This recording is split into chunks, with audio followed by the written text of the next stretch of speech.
you grow. Another sense of repetition as well, and this is the repetition of everyday life. And I was initially made aware of this by the production that we're actually looking at today, the production of Parsifal by Nicholas Lanehoff. And in the program to the production that I saw in San Francisco, Lanehoff stated that his main inspiration in directing this production was Samuel Beckett. And I thought, this is rather odd. Parsifal and Beckett don't really seem to be particularly sort of sympathetic toward each other. Wagner was associated with the positivistic thought of the 19th century. He was a man who had visions of utopia and perhaps believed in it. And Parsifal, especially with its sort of theme of salvation at the end, seems most un-Beckettian. In fact, I think it could almost have the subtitle, Parsifal, Godot Arrives. Now, this has puzzled me for a long time. And it kept worrying me and fraying my thought. And finally, I decided to think it through. And what I want to do today is to talk in particular about the theme of repetition as we see it evolving in Wagner's works, and in particular, how actually Samuel Beckett's perspective might actually help us understand the themes and the qualities of Wagner's work. Now, Wagner we regard fundamentally as a tragic dramatist, I think for many reasons. First, most of his operas end in death, and the death of the hero, and we normally associate the death at the end of a work with tragedy. We shouldn't do that all the time, but certainly we sense that tragedy is sort of properly ends in death. Secondly, Wagner's works have the size and the sense of consequence that we associate with tragedy. They deal with big, imponderable matters. They deal with human beings who are facing the unknowable, or what Schopenhauer referred to as the noumenon, that world outside that we don't completely understand, but tragedy puts us in touch with it. And next, they deal with human beings that are facing overwhelming odds that have been offered them by the world and by the consequences of their own actions. Now, all of Wagner's music dramas have been discussed as tragedies, primarily from the classical or the Shakespearean point of view. His major figures, Tannhäuser, Wotan, Siegfried, are tragic heroes brought down by fate and again by the consequences of their own action. Wagner himself recognized the ties between his characters and what characters in Shakespeare and in Greek tragedy. But today, I'd like to consider a more modern mode of tragedy that is more secular, and one that in fact focuses a little bit more upon the internal tragic world. And this is a concept of tragedy that was developing late in Wagner's lifetime in the works of some of the greatest tragedians of the European stage. I have in mind particular playwrights such as Ibsen, Strindberg, and Chekhov. And this is a sort of also a tragic view of life that in our own time has been, or at least in our own time, those of us who are of a certain age, certainly has been most clearly articulated in our own time by absurdism. And indeed, the vision of absurdism and the vision of Wagner's work can actually be often considered rather interestingly in the same breath. So the question is, what does Wagner have in common with Samuel Beckett and friends? And how is it that Parsifal might give us access to the more modern aspects of Wagner's thought? The greatest opera is great because of the vision it offers to us living in our own time. And this is above all true with Wagner. Not only does he relate to the 19th century or to centuries prior, but also he relates quite clearly to our century and will relate to later generations. Now, for good or ill, much discussion of Wagnerian tragedy is dominated by The Ring, and this is not surprising. The Ring was the central work in his career. It's the work that seems most accessible to analysis on formal Shakespearean or neoclassical models. And the tragic terrain of The Ring is quite familiar. A heroic individual, Wotan, is prevented from fulfilling his mission in life due to the consequences of a serious error that he commits, which is cheating the giants, and also due to his hubris. He assumes that he is above fate, that he can control his own fate. And Wotan essentially falls prey to those errors. And the action shows the working out of these consequences even into the third and the fourth generations. It is actually quite a familiar pattern of tragedy. Now, I don't want to question at all the value of the analysis based on these classical principles. I've done quite a bit of this analysis myself, and I have learnt an immense amount from it. But I'm not quite so sure if the Shakespearean or the neoclassical approach applies to all of Wagner's work. There's actually a sequence of music dramas that seems open to an approach that is couched in a much more modern, absurdist, Beckettian view of life.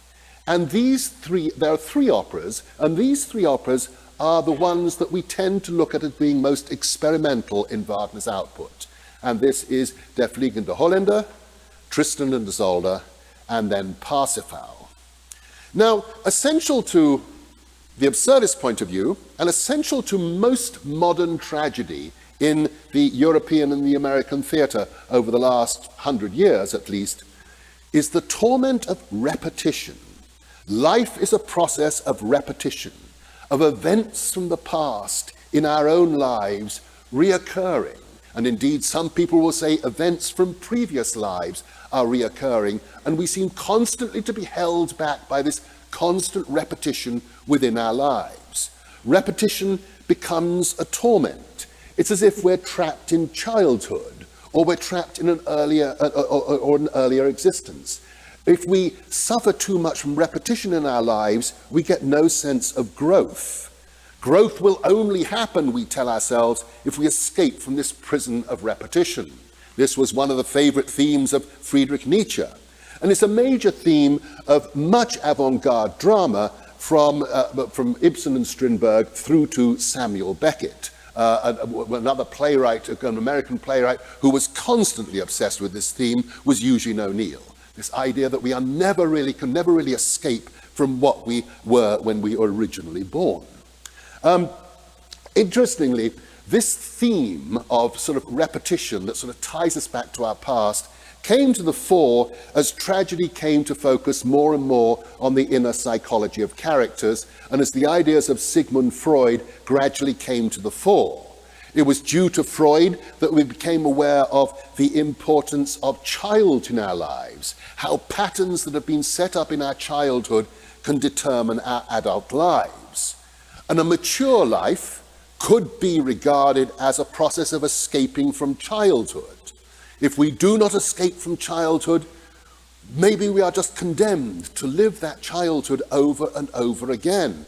And I think each of us so often ask ourselves, are there any of us who feel entirely free of our childhood?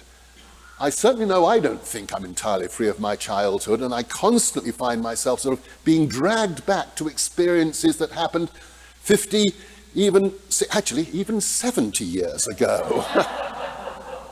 In fact, might we only be free if we sense that we are totally free of our childhood? Now, I'm going to talk about the three operas, Der Fliegende Holländer, Tristan and Isolde, and Parsifal. I'm going to spend very little time on the first two operas, but I just need to sort of mention them to sort of set up this pattern in Wagner's work as a whole. Suffice it to say that Der Fliegende Holländer epitomizes the sense of life as eternal repetition. The Dutchman has committed a crime in the past, and he is condemned to sail around the world.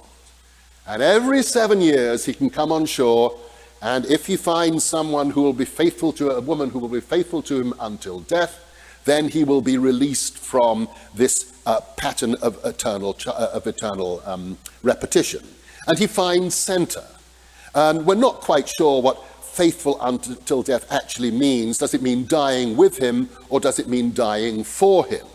Now, in the first version of the Flying Dutchman of 1843, the whole action is rather bleak. It just ends eventually with Center and the Dutchman sinking beneath the waves. The second version of 1860 is much more optimistic, as we see Center and the Dutchman ascending to heaven, as if Wagner had actually grown more confident about the vision and about the salvation that could be offered by people, could be offered as one finishes, one or ultimately denies eternal repetition. Notably, The Flying Dutchman is an autobiographical opera. It reflects Wagner's purgatorial experience in Paris. He constantly, when he was in Paris, was having his work accepted. He was constantly meeting with rejection. When you read about Wagner in Paris, you get the sense that he's walking up to doors that slam in his face constantly. And as a result, he went through an experience of intense loneliness and a feeling that he was always going to be excluded. And so the Dutchman in many ways deals essentially with the constant repetition of exclusion and the fact that it is almost impossible to escape from it. Interestingly enough, musically, Wagner, of course, is noted for the development of the leitmotif as a fundamental technique upon which his music is built. And in the Hollander, it's the first time that actually the leitmotif is used systematically. It's not exploited as richly as in the later works, but it's still very prominent and it's still unmistakable. And the leitmotif was conceived of initially as a means of remembering the past, attaching melodies to key events, attaching melodies to people, to symbols, to landscapes. And they remind us that not only does our world constantly repeat itself, the world itself repeats itself. And we get the sense that we can actually almost live hemmed in by eternal repetition. Now, in Tristan and Isolde, we have the same pattern of endless repetition, of the failure to escape from the prison of childhood, in particular in this case, and this actually is quite a bit more explicit. Tristan and Isolde, unlike The Flying Dutchman, is focused on sexuality, on sex as a centrifugal force that ultimately destroys the individual. That seems to me is the basic concern of Tristan and Isolde. And the question that arises from Tristan and Isolde is there any way in which sexuality can positively fulfill human beings? Now, from the love duet of Act 2 of Tristan and Isolde, it would seem that it could. Indeed, the love duet is one of the most most elaborate and the most complete expressions of erotic love that we have, not only in the canon of operatic literature, but in the canon of literature and music as a whole. But the most important act in Tristan and Isolde, it seems to me, is the third act. And this is interesting, because the action of Tristan and Isolde together ends at the end of Act 2. Act 3 is not actually based on any sources that Wagner found in the literature upon which he based Tristan and Isolde. Act 3 is entirely Wagner's invention. And the last act is a journey into Tristan's psyche. Tristan has had his encounter with Isolde, he's had his fatal fight with Melot, and this has led to a descent into a feverish coma. And in this coma, he goes back to the very origins of his life. He does a mighty act of repetition. He goes right the way back to when he was born. And as Wagner pointed out, this whole, the Act 3 of Tristan and Isolde is among the most painful passages he ever wrote. He even said at one point, they should never allow this to be performed. And sometimes when I have seen a really good performance of Tristan and Isolde, I tend to agree with him, because I think probably Tristan and Isolde, Act 3, is the most painful music Wagner ever wrote. He goes into a world of utter nightmare. Tristan has 3 monologues. First monologue tells us how he descended into the world of the noumenon. He said, I was where I had been for all time, and where for all time I shall go, in the vast realm of universal night. But he's not dead when he goes into this vast realm of universal night. There is still embedded somewhere in his body, in his mind, desire for Isolde.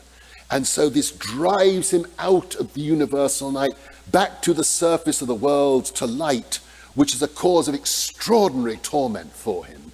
He cannot live with his unfulfilled desire for Isolde, and so he moves out of the realm of universal night into that of day. The second monologue he has provides a graphic description of the agony of being unable to be united with Isolde. But the third monologue is the crucial one, and if I had time, I would play it right the way through to you, but I don't have time.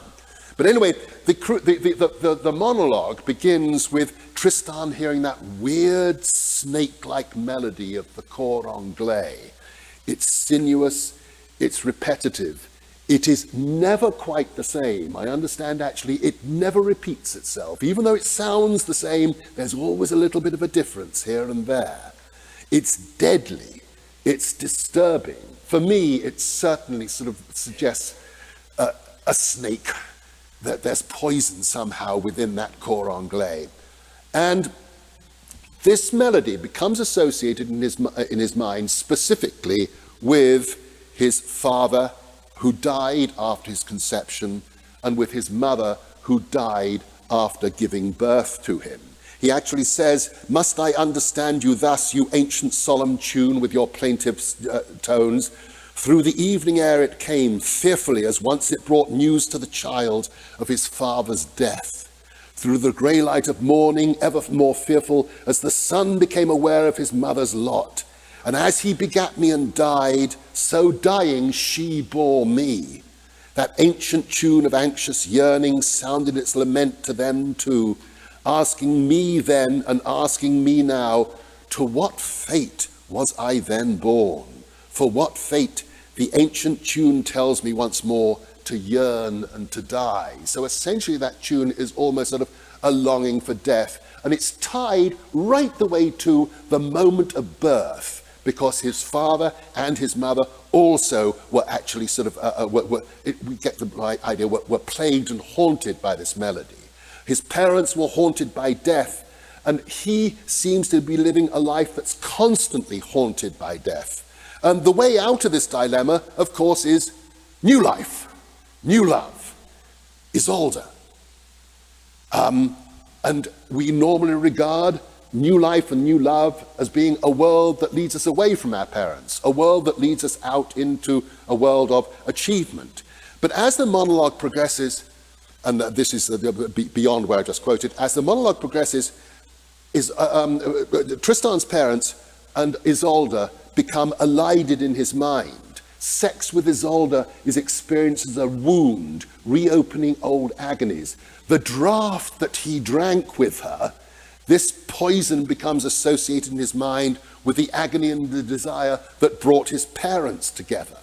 Isolde had the potential to be the center to Tristan, to draw him out of constant repetition or stagnation, and lead him into a freer life.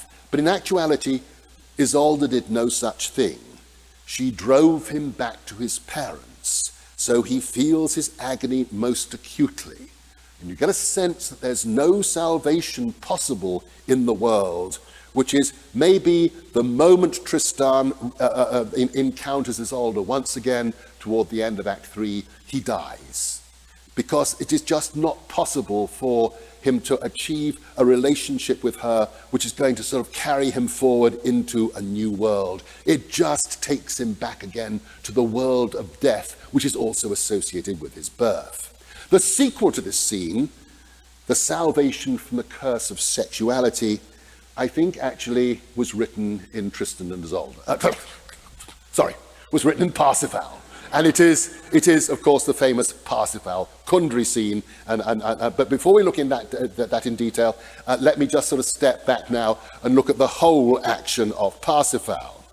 I should mention that this pattern of circularity, of repeating the past, of being constantly taken back to moments of childhood and even moments of birth, this is a pattern of circularity that can be seen in other of Wagner's heroes. Tannhäuser, in whom sexual problems are central. Lohengrin, although he doesn't have much problem with sex, there's also this idea that Lohengrin is caught in this world of constant repetition that he's trying to get out of through Elsa, but cannot do so. Sex is not too much of a problem, I think, with Lohengrin, but arguably both Sigmund and Siegfried are caught in patterns of sexuality arising from family and childhood, and Wotan himself, at the end of his great monologue in Act 2 of Die Walküre, says, "Wherever I go in the world, all I can see is myself. How is it that I can escape from myself? How is it that I can live in a world that is not myself and yet live in that world happily?" Now, Wagner actually was extremely prescient in this theme. The particular way in which this theme becomes expressed is through infantile sexuality. And infantile sexuality came to the fore in European theatre as a whole in the late 19th century. Infantile sexuality came to be seen as a determining tragic force in many of the most prominent avant-garde plays of the time. For example, let me just go for it. In 1881, the year before Parsifal was first performed, Ibsen's Ghosts came out, which absolutely scandalized Europe, but the Ghosts of all Ibsen's plays really focuses upon the way in which our sexuality is totally bound up with our parents, with what we have inherited by our parents. And at the end of the play, the hero who goes blind finds himself totally dependent upon his mother, even though he has tried to escape from her in his own sexual relationships. In 1882, we have Parsifal. In 1887, Strindberg's The Father, another play that has a very, very strong theme of infantile sexuality. And in 1893, Maeterlinck's Pelleas and Melisande has that theme as well. I should stress, by the way, that Ghosts in particular, and a few years later, The Father, were in fact very celebrated documents that were seen and read throughout Europe. Now, let's see how this theme plays out in Parsifal, and in particular, how the question of ritual that I spoke about yesterday is ultimately bound up with the question of sexuality, and how a solution, if a solution is possible, can be found. Now, this, of course, was the age of Sigmund Freud, who was conducting his very early researches into infantile sexuality in the last decade of the 19th century. And Freud's research into human sexuality, of course, took place under clinical circumstances. It was not actually published until quite a few years afterwards. The first of his major works on infantile sexuality, The Interpretation of Dreams, came out in 1900. And then in 1904, The Psychopathology of Everyday Life, and in 1905, 3 essays on the theory of sexuality. Now, one of the things that Freud was very interested about, he said, I have discovered about infantile sexuality and all the other things he discovered about the human mind. He said, I've discovered this essentially through years and years of laborious work under clinical circumstances, interviewing his various patients. But he said, there are many writers, and Ibsen and Wagner and Strindberg were among those writers he mentioned, came upon what I understood instinctively, and in their works, they have actually in some ways preceded the work that I am now publishing under clinical circumstances. And specifically, the question of infantile sexuality was a major theme in European drama and literature at the end of the 19th century. And Freud himself recognized this, and I think eventually saw himself as theoretician of this world. He paid generous tributes, actually, to many writers and dramatists who explored this terrain before him, and even actually used dramatic characters as actual cases. I don't know whether he used any of Wagner's dramatic characters. He certainly used Ibsen's, where he would take a character and literally psychoanalyze that character and demonstrate how accurate the instinct of the playwright had been. Now, I should emphasize here, by the way, that I am not a Freudian, and I'm not, I can assure you, an expert in psychoanalysis. My interest in Freud is primarily the way in which he has had an influence upon the literature and culture of the time. And of course, the accuracy and biases in Freud's research have all been massively questioned over the last 100 years.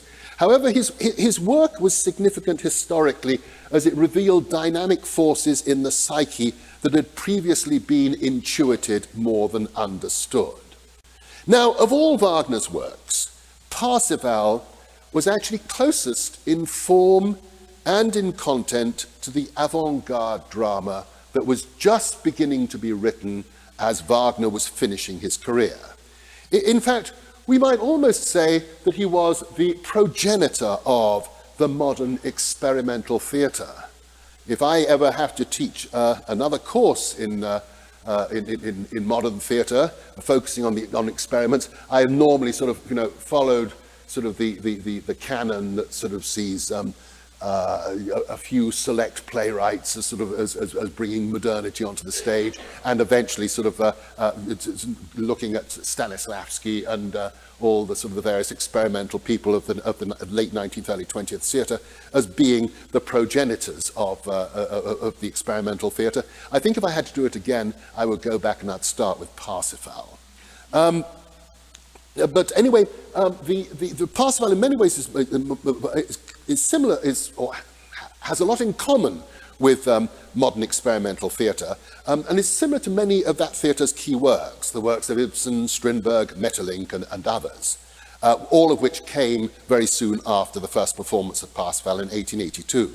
And in fact, one might almost argue that Parsifal not only has a lot in common with with experimentalists contemporary with Wagner, but actually even in some ways shares features with absurdist drama of the 20th century. For example, Parsifal, come on, there we are. Parsifal has no coherent plot. The action is comprised of many fragments, images, and symbols, which, as they cohere, need to be actively interpreted by the director and the performers, and then by the audience in order to be understood. And the one interesting thing about it is, I think most of us actually are capable of engaging in this act of interpretation, and we do understand Parsifal, actually, each of us perhaps from our own different point of view. But anyway, if you just try to if you just read Parsifal, and not listen to the music, it'll make no sense to you at all. That it does not have a sort of a coherent plot in the way that if you read The Ring, it will make sense to you. If you read Die Meistersinger, it'll make sense to you. But Parsifal will not. It's sort of, in some ways, a much more modern work. It depends upon us connecting images and symbols. Next, it's actually very static. And this was, again, something that happened in the period of experimentalism beginning in the late 19th, early 20th century. The action is centered as much around images and symbols as it is around deeds. And this was actually increasingly the case in European experimental drama through to about the 1960s and the 1970s. But actually, on stage, Parsifal has proved to be particularly sort of open to the very static treatment for using experimental techniques that began in the European theatre back in the 20th century. For example, I think the one theatre director who is a direct heir of all of Appiah and Craig and the experimentalists at the beginning of the 20th century, still working today, is Robert Wilson. And Parsifal is one of those works that suits, in particular, Robert Wilson's style of direction.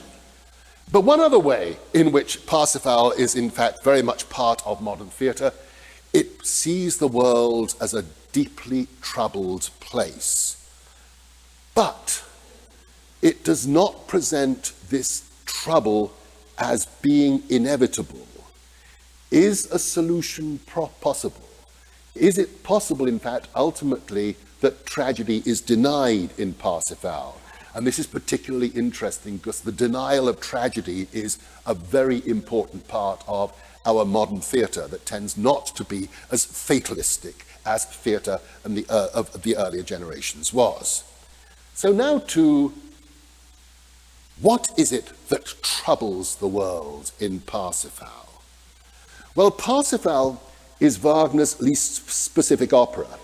It's the one that refers to the world or alludes to the world in the most general way. But at the same time, it also fulfills the vital function of a work of art. And I just mentioned this a few moments ago. It actually insists that when we go in to see it, that we provide our own meanings. In other words, this is a work in which we can perhaps see ourselves reflected. And of course, as each one of us are different, that reflection is different. Hence, you will find that Parsifal, more than any other opera by Wagner, is open to the most myriad number of interpretations. Those who are those who are disturbed, for example, by Wagner's intense anti-Semitism, will see racism as being the problem at the heart of the action. I put a question mark there just because I actually do not see racism as being the key problem, but I do know many people who do, and they have made very interesting arguments of this. I would refer you here to William Kinderman's brilliant opening chapter in his book on Parsifal that was published a couple of years ago, in which he has a very disturbing account of how Parsifal came to be used as Nazi propaganda. And looking at it from one point of view, it is actually possible to see it that way, and Parsifal was actually used. We do know that Parsifal was not supposed to be performed during the war, but of course the real reason why it wasn't to be performed in the war is it was going to be performed as a vast celebration when the Germans won the war. So there is a very dark side to Parsifal, and I think it's something that we have to recognize. It's one that I must confess I do not entirely subscribe to myself. But the action leads to multiple ideologies of different stripes. There have been Christian interpretations of Parsifal, Buddhist interpretations, Schopenhauer, Freemasonry, vegetarianism, environmentalism, anti-vivisectionism. And actually, when you look at it, each single one of those ideas, anti-vivisectionism, for example, when you look at the few passages in Parsifal on animals and why we should treat animals, and you begin to sort of meditate on those, you can begin to see how they can sort of feed out into the rest of the opera, and we can almost begin to see it as an anti-vivisectionist interpretation. But I think there's one thing that must bind everybody's interpretation, and this is that all the Brotherhood's capacity to grow is blocked. And the Brotherhood, in some ways, I think we take as symbolic of the human race. The Brotherhood cannot grow. The Brotherhood is sick. Those to whom has been entrusted the well-being of the world are no longer capable of looking after that world. And one of the reasons is that the knights seem to be going through a process of repetition rather than growth, that they're constantly repeating the same thing time and time again, and this leads to a decline and not an augmentation of energies. One other thing that I think we should note is Wagner's view of the world is actually very hierarchical. The Brotherhood is hierarchical, but in a hierarchical view of the world, the salvation of the world comes from the top down. Essentially, we have here a heroic rather than egalitarian view of how the world is organized and energized, and therefore it is on the leaders that we have to focus. Now, looking at the action of Parsifal as a triptych, I introduced the idea of the triptych last time. Act 1 deals with the benign mission of the Brotherhood, and this is explained to us, but we hear through Gornemantz's extended exposition that it is clear that the foundations of the Brotherhood are undermined.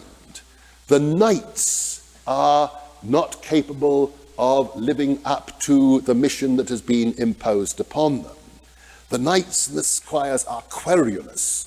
More importantly, their leader Amfortas is incurably sick. He is longing for death. He is like Tristan, at the end of that third monologue, lying on a bed of agony, but he can never ultimately die. That there is this constant sort of sense of power of human energy being undermined. And of course, Amfortas is longing for death. In Act 1, and this, I think, Geoffrey, this might move towards some of the things that the questions you were asking last night. We actually see the ritual completed of the Grail, and actually it's completed in a way that convinces us that we have actually seen the original ceremony of the Grail, which does lead to the renewing of energies in the Knights. So although Amfortas is in agony, we still get some idea of how the Grail ceremony can be a healing and healthful ceremony. And all of this is, of course, watched by an uncomprehending Parsifal, who hardly, in fact, sort of says a word. Act 2, Parsifal ventures into the world. This is the only time we actually see him in the world. And he goes to Klingsor's castle.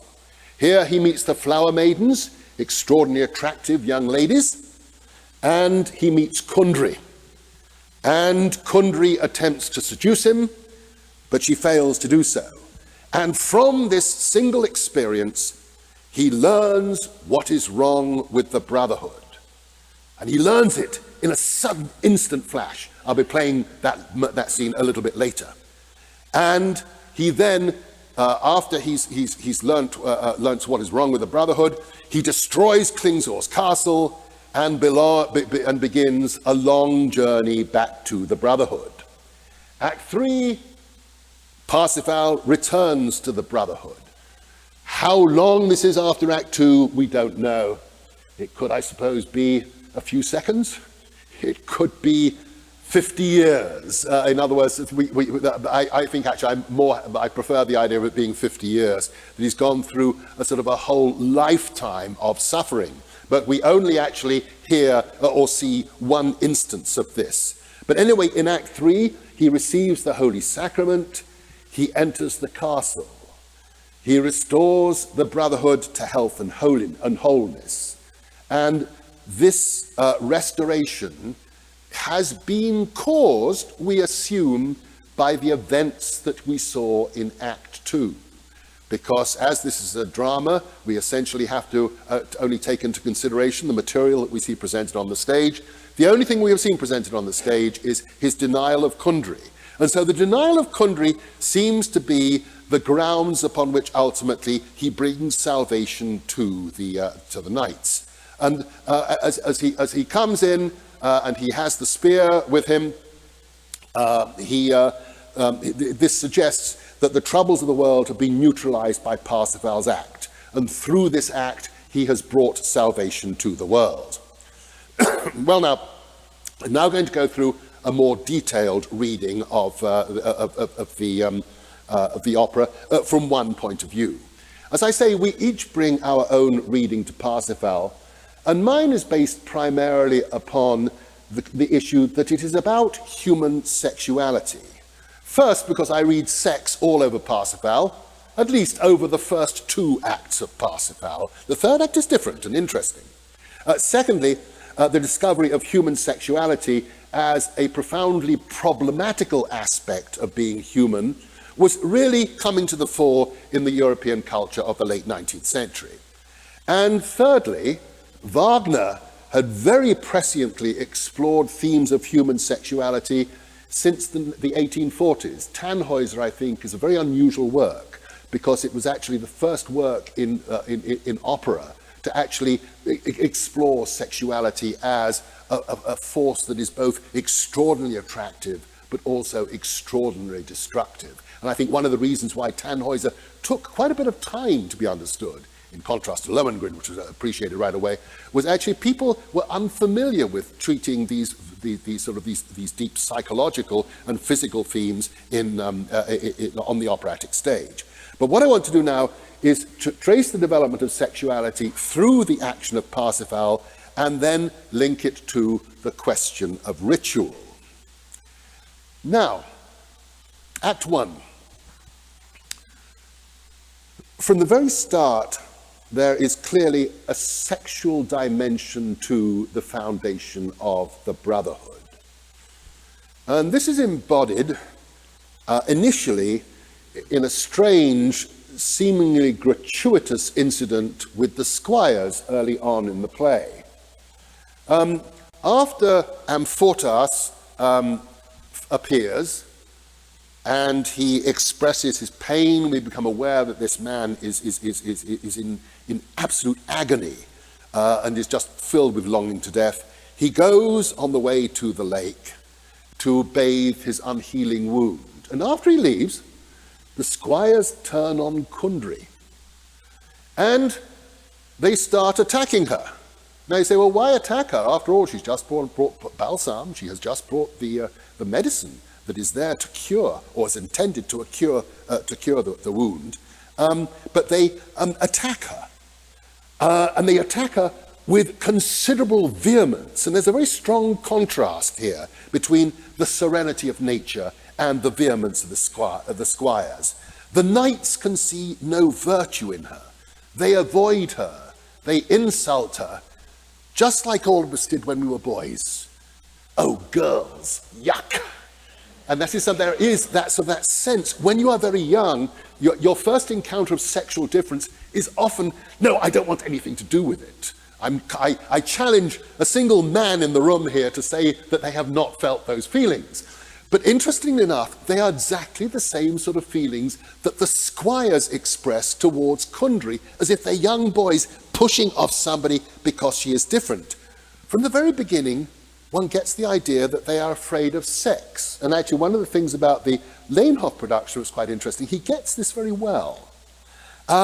They see no virtue in her. There's something very juvenile about these squires. First extract, page 2, column 2.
So what we have here is the juvenile nature of the knights. And I should just mention, this is not something that's linked specifically to sexuality, but at the very beginning of the opera, all the knights have been asleep. They're lazy. They can't, they're very torpid. Again, rather a good aspect of the Leenhoff production, where the knights were just sort of slumped over and they had to be roused up. They lack the energies, and they lacked what we might say is a rather positive view upon human nature.